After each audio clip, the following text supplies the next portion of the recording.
Oh, Pia.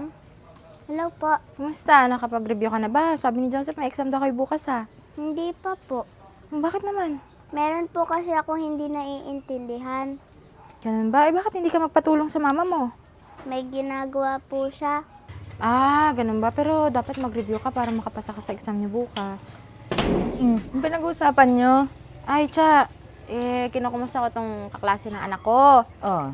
May exam ata sila bukas. Hindi pa daw siya nakaka-review kasi meron daw siya hindi naiintindihan. Oh. Di basahin niya ulit. Ginawa ko naman po. Oh, yun naman pala eh. Alam mo kasi, minsan, kailangan din ng gabay ng magulang. Hindi i-review mo yung anak mo. Naku, Virgo, huwag mo nga akong pangunahan kung paano ko palakihin itong anak ko. Hindi naman sa ganun, ito naman. Parang yun kasi yung lumalabas eh. Hindi ko sinasabing ganun. Ano? Ang sinasabi ko lang, kailangan mag-review ng bata para makapasa siya sa exam. Ay, naku, hindi na kailangan. Bakit naman? Siyempre, best friend ko kasi yung teacher niya, si Pe. Ano naman kinalaman nun? Oh, best friend ko siya simula pa ng pagkabata. So, alam ko na matutulungan niya yung anak ko. Ano ka ba? Siyempre, yung mga exam pa rin nila yung pagbabasihan ng grades nung kaibigan mo. Kahit na, alam mo, yung kaibigan kong yan, sobrang lapit namin sa isa't isa. Alam kong gagabayan niya yung anak ko.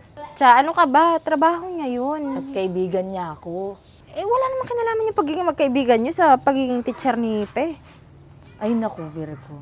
Tingnan mo, pag lumabas ang grades ni Pia, masasabi ko sa'yo, totoo lahat ng sinasabi ko. Alam mo, mas maganda pa rin yung tinutulungan mong mag-aral yung anak mo. Hindi naman pwedeng iasa lahat sa teacher eh. Mas maganda kung ginagabayan mo. Ako ba? Hindi ko naman pinapabayaan yung anak ko eh. Ang iniisip ko lang, meron naman akong kaibigan na teacher niya. Pia, nagawa mo na ba yung mga assignment mo? Hindi pa po. Tingnan mo, hindi pa nga nagagawa ang assignment. Naku, madali lang yun. Alam mo, kahit nga hindi gumawa ng assignment yan, alam ko namang papasa yan. Mabuti pa, Pia, pumasok ka na sa loob at maglaro ka doon para hindi ka nakakakita ng mga chismosa sa labas. Hindi ako chismosa ha, concern lang ako sa anak mo.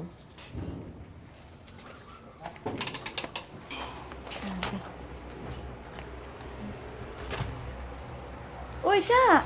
Hi, best friend! Napadaan ka?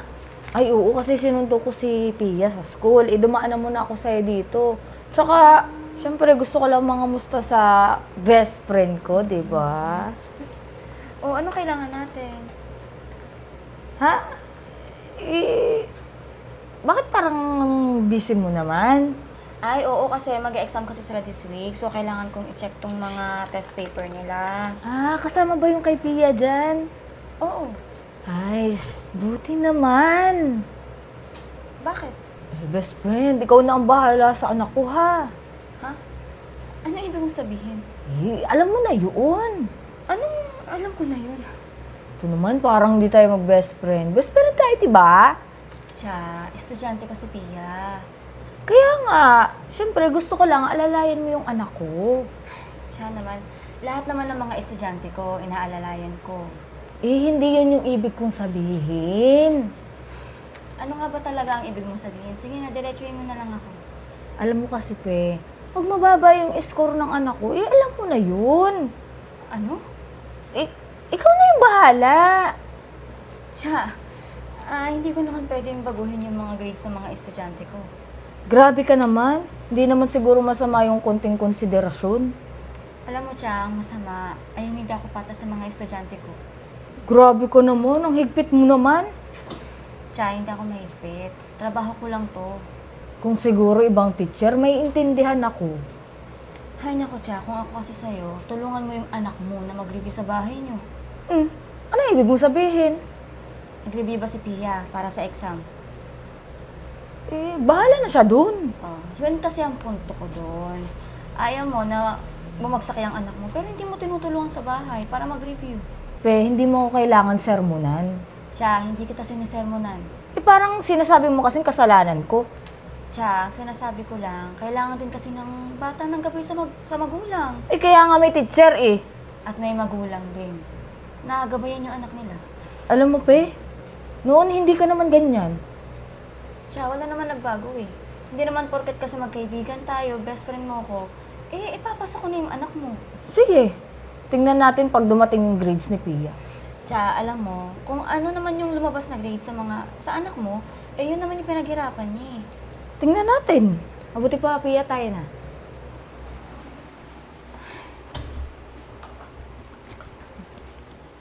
Oh, Kamot ka na kamot dahan-dahan! ng ulo mo. Kukunin ata itong Tapa bata kayo ko. ha. Ay, naku, so kayo mga kuto ngayon. Kaya nga eh, mainit kasi ngayon. Kaya madaming kuto ang bata. Ano yan? Ay, wow! Galing naman ang anak ko. Isa lang mali. Galing talaga. Kaya pala gabi-gabi. Naku, effective talaga yung pagre-review ko sa kanya gabi-gabi. Siya lang talaga ang mali. Ay, oo naman. Alam mo, sobrang... Sabi nga ng anak ko, nahirapan siya sa exam. Tapos, isa lang pala yung mali. Alam mo kasi gabi-gabi, nire-review ko yung anak ko. Ay, naku, panigurado si Pia. Perfect siguro. Hindi ko pa kasi natatanong yung bata eh, kung nasaan yung test paper niya eh. Mag-alala, yan si Pia. Darating din yung araw makaka-perfect din yan sa exam. O kaya naman makakapasa sa exam. Uy, anong tingin mo sa anak ko? Hindi nakakapasa sa Ay, school? ano ka ba naman? Siyempre, nagkakwento rin sa akin yung anak ko. Eh, pag tinatawag nga doon ng teacher, naiiwang nakatayo kasi hindi makasagot. Di ba sabi ko naman sa'yo, i-review mo yung anak mo pagka sa bahay, tulungan mo gumawa ng assignment. Minsan daw, walang assignment yung anak mo. Ba, bakit ko tuturuan? Eh, kaya naman niya yun. Tsaka pinag-aralan nila yun. Tsaka natural lang na masasagot niya yun. Kasi nga, pinag-aralan nila, di ba? Eh, siyempre, kung gusto mo rin maging proud sa exam ng anak mo, siyempre, i-review mo. Tignan mo yung anak ko, laging perfect yung exam. Pag hindi perfect, isa lang yung mali, dalawa lang. Hindi, ikaw na ang magaling na nanay. Eh, magaling din naman yung teacher nila. Eh, di ba kaibigan mo yun? Speaking of, eh, baka naman close na rin kayo ni Pe. Siguro madami kang dinodonate sa school, kaya malaki yung grades niyang anak mo. Alam mo, Cha, mabait naman talaga yan si Ma'am Pe. Lahat naman ng parents ka-close nun. Tsaka yung speaking of pagdodonate, oo, kasama na yung nagdodonate ako para sa school ng mga bata kasi requirements naman din minsan ng mga PTA. Pero, hindi ibig sabihin nun, eh, mataas ang grades ko dahil sa mga pagdodonate ko sa school at saka dahil close kami ni Pe. Kayo nga, mag-best friend kayo, di ba? Eh, kung talagang ganun yung basihan, eh, wala kang dapat ikatakot sa pagpasa ng anak mo. Naku, huwag mo na itanggi. Palagi ko nga kayo nakikita magkausap ni Ma'am Pe, di Ay, ba? oo, kasi lagi niya binibida sa akin yung mga exam ng anak ko. Ang galing-galing daw. Kung gusto mo rin ng ganun, turuan mo yung anak mo, ha? Siya, mauna na ako at ibigyan ko pa ng reward yung anak ko. Turuan yun. Eh, may teacher naman akong best friend ko. Oo.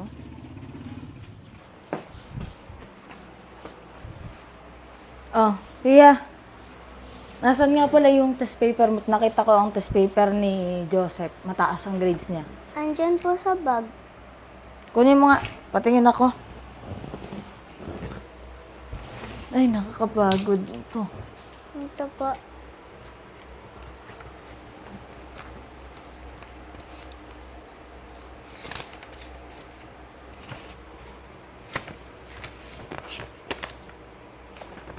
Bakit ganito yung grades mo, Sophia? Tapos 10 yung mali. Eh kasi po, di ba po, hindi niyo po ako tinutulungan mag-review. Eh, bakit si Joseph? Isa lang yung mali. Kasi po, palagi po siyang nire-review ng mama niya po. Aba, eh bakit kita tutulungan? Eh, di ba pinag-aralan nyo na sa school yun? Dapat alam mo na yun. Di ba nga po sabi ko po may nahihirapan po ako doon? Hindi ako papayag na mas mataas ang grades ni Joseph kaysa sa'yo. Eh, ginagawa ko naman po lahat eh. Ay, hindi. Kulang. Tatawag ko kay teacher mo. Ma, wag na po, nakakahiya. Tumigil ka dyan. Mag-aral ka. Natawag si Cha. Hello? Hello, Cha. Pwede ba mag-usap tayo? O sige, ano ba dapat natin pag-usapan? Bakit 10 ang mali ni Pia? Ha? Eh, yun naman yung ano niya, yun naman yung result ng exam niya. Tapos si Joseph, isa lang yung mali. Oo. Hindi ka ba nahihiya? Ha? Best friend mo ko. Cha, anong connection nun? Hindi mo man lang tinutulungan yung anak ko. Cha, saglit nga lang. Lahat ng estudyante ko tinutulungan ko ah. Pero bakit mas mataas ang score ni Joseph? Cha, si Joseph nagre-review. So, pinapalabas mo, hindi nag-aaral si Pia. Cha, hindi ko sinabi yan. Parang yan yung pinapalabas mo eh. Tsaka alam mo, ang grades, pinaghihirapan yan. O baka naman may favoritism ka? Anong sabi mo? Narinig ko kasi, close na kayo ni Virgo kasi nga, palagi siya nagdo-donate sa school nyo. Tsaka magulang siya ng estudyante ko. Yun lang? Oo. Sigurado ka? Oo. Sasaktan ako sa sinasabi mo Ano bang gusto mong palabasin? Wala naman, nasasaktan na lang din ako para sa anak ko. Tsaka hindi mo ba naisip na kailangan din ng anak mo ng tulong mo sa bahay? Ba? Ako pa ang lumalabas ng masama? Tsaka, hindi kita sinisisi. Eh, yun ang pinapalabas mo eh. Mama, tama na po yan. Wag mo po inaaway si teacher. Tumahimik ka. Si Pia ba yan? Nandiyan pa si Pia? Oo, umiiyak dahil mababa yung grades niya dahil sa'yo. Mama, hindi naman eh. Tsaka, hindi ako ang dahilan kung bakit mababa yung grades ng anak mo. Ah, ganun ba? Sige, malinaw naman sa akin lahat eh. Anong malinaw? Kung sino mas pinapaboran mo. Tsaka ano ka ba? Hello? Ba't mo ginawa yun? Manahimik ko. Ay, good morning po, Mr. Good morning po. Principal. Ano pong may tutulong ko? Ay sir, may gusto po kasi sana akong linawin tungkol sa grades ng mga estudyante. Ano po ba yan?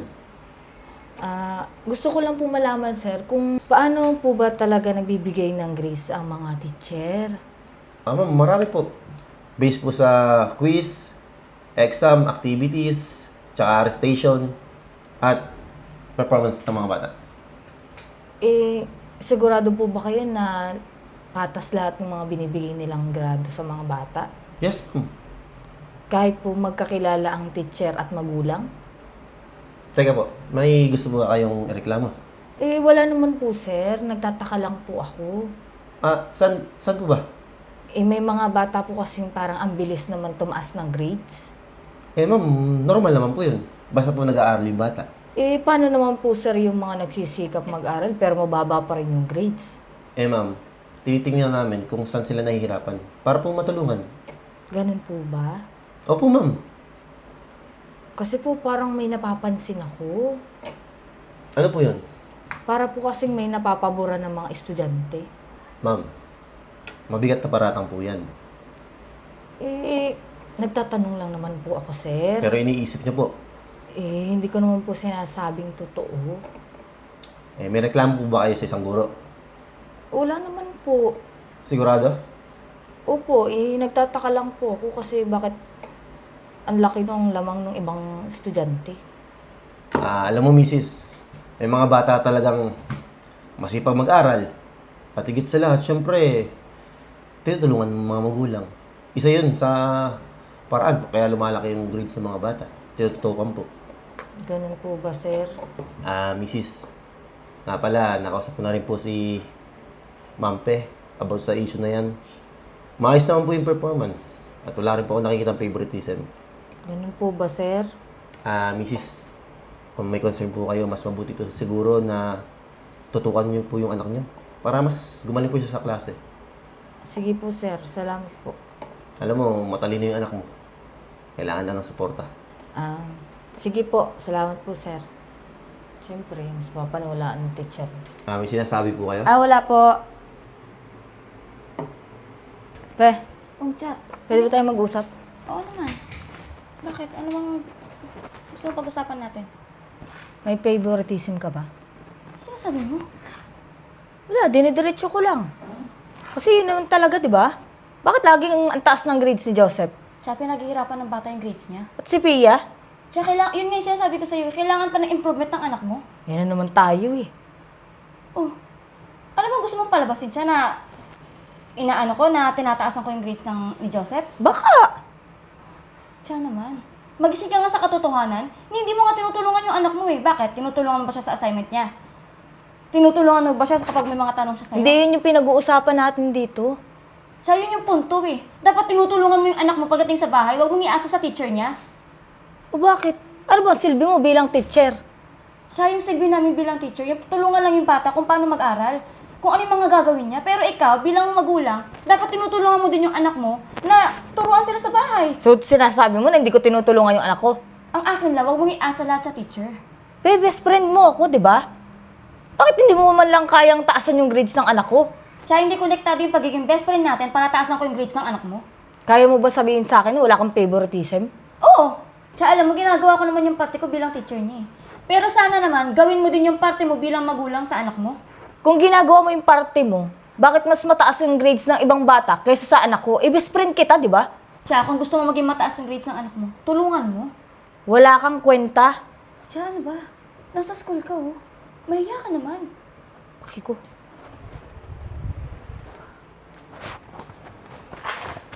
Sir, bakit po pala pinatawag niyo ako dito? May gusto lang akong itanong sa'yo. Ano po yun, sir?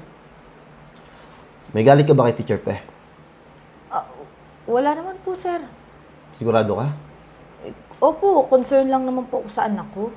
Mrs. May naririnig kasi ako na mga sinabi mo sa ibang magulang. Nagtatanong lang naman po ako.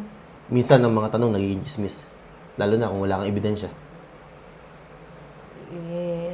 Gusto ko lang naman po maging patas sa anak ko. Kung may reklamo po kayo, dito po kayo pumunta. Sir, gusto ko lang naman maging patas para sa anak ko. Ako rin. Lahat kami dito. Gusto namin patas kami. Alam mo, mabuti pa, tingnan mo to.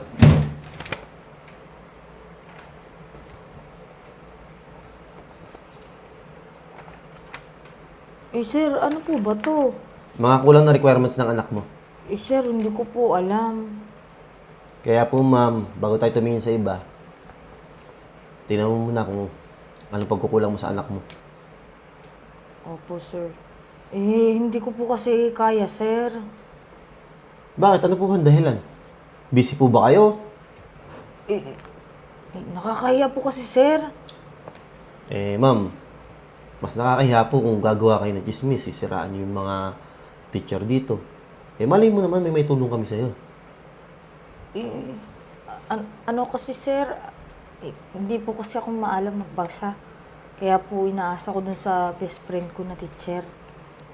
Sir, hindi po kasi ako nakapag-aral. Kaya po gusto ko mataas yung pangarap ko sa anak ko. Kasi hindi po kasi ako pinag-aral ng mga magulang ko dati. Ang rason ko po, kaya hindi ko po matulungan yung anak ko kasi hindi po ako marunong magbasa at saka magsulat.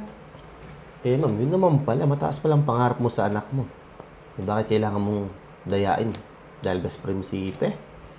Ano bang gusto mo? Magkaya yung anak mo sa'yo. Makapagtapos siya, tapos walang alam. Katulad mo.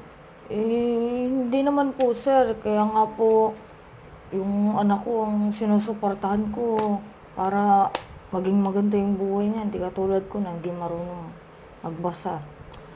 Ma'am, pasensya na rin po kayo ha.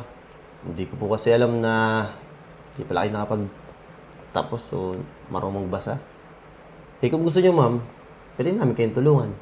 Wala naman po kami pinipiling edad dito para makapag-aral. Kung may pangarap kayo, di ito pa rin nyo. Bukod pa doon, magagabayan mo yung anak mo. Di ba, mataas po yung pangarap mo doon. Talaga po, sir. Pero sige po, pag-iisipan ko. Pasensya na din po kayo sa ginawa ko sa teacher kay Ma'am Pe. Mrs., wag po kayo sa akin manghingi ng pasensya. Lalo na at magkaibigan kayong dalawa. Andun po si Teacher Pe sa faculty. Kung gusto niyo po siyang kausapin, puntahan niyo na lang po. Opo, sige po, sir. Hingi na lang po ako ng tawad. Salamat po.